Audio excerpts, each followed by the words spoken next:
തിങ്കളാഴ്ച വ്രതവും ഒപ്പം താലിരക്ഷാ പൂജയും.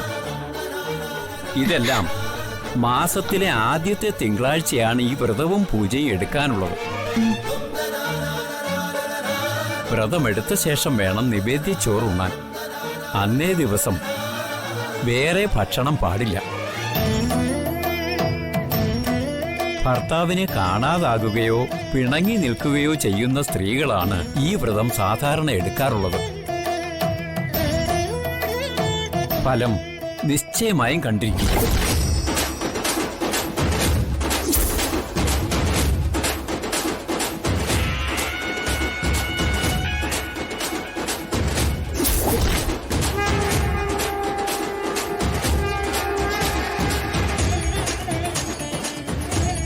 ഏത് പാതാളത്തിൽ ഒളിച്ചിരിക്കുന്ന ഭർത്താവാണെങ്കിലും വന്ന് കൺമുമ്പിൽ ചാടിയിരിക്കും.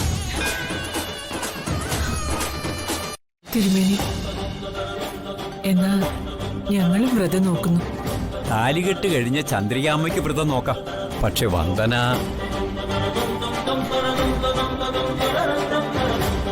അതല്ല തിരുമേനി, വന്ദനയെ താലി കെട്ടേണ്ട ആൾ മറഞ്ഞിരിക്കല്ലേ.